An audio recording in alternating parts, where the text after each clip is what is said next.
आपण ऐकणार आहोत वृत्त विभागातर्फे प्रस्तुत वर्धा जिल्ह्याचं वार्तापत्र. याच्या लेखिका आहेत आमच्या प्रतिनिधी हेमांगी कुलकर्णी.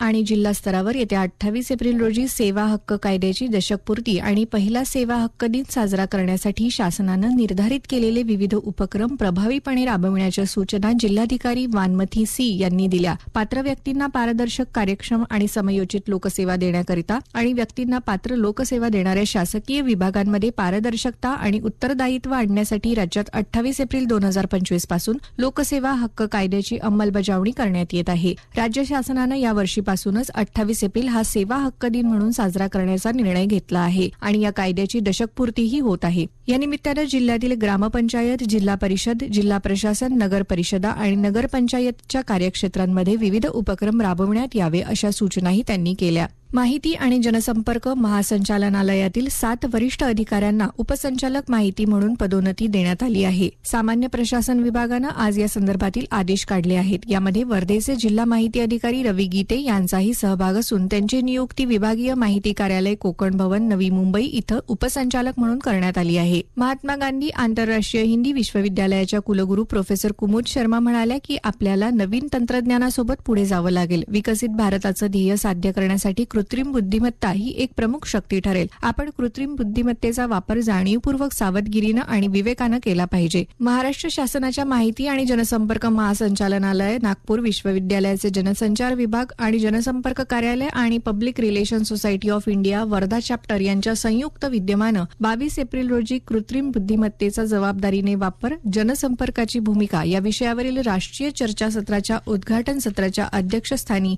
कुलगुरू प्रोफेसर शर्मा उपस्थितांना संबोधित करत होत्या.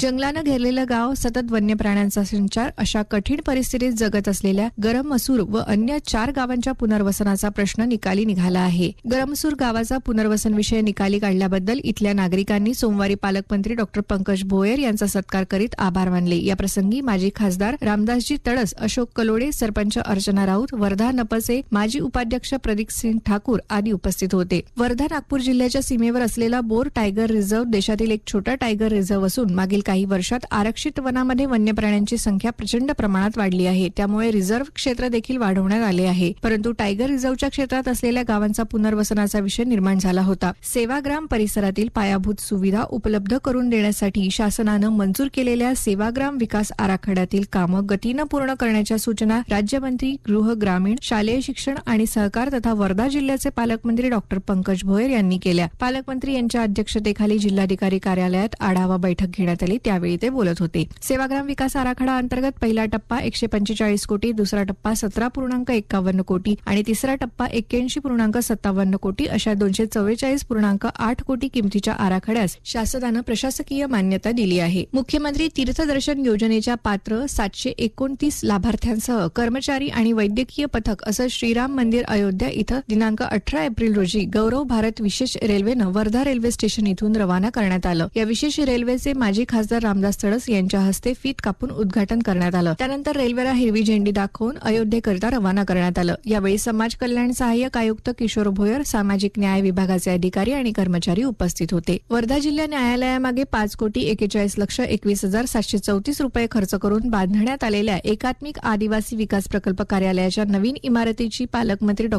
पंकज भोयर यांनी पाहणी केली. अत्याधुनिक सोयी सुविधांनी सुसज्ज अशी 5 मजली आदिवासी विकास विभाग प्रकल्प कार्यालयाची नवीन इमारतीचं बांधकाम पूर्ण झालं असून केवळ लिफ्टचं काम आणि परिसरातील सौंदर्यीकरणाची कामं बाकी आहेत. आताच आपण ऐकलत वृत्त विभागातर्फे प्रस्तुत वर्धा जिल्ह्याचं वार्तापत्र. याच्या लेखिका होत्या आमच्या प्रतिनिधी हेमांगी कुलकर्णी.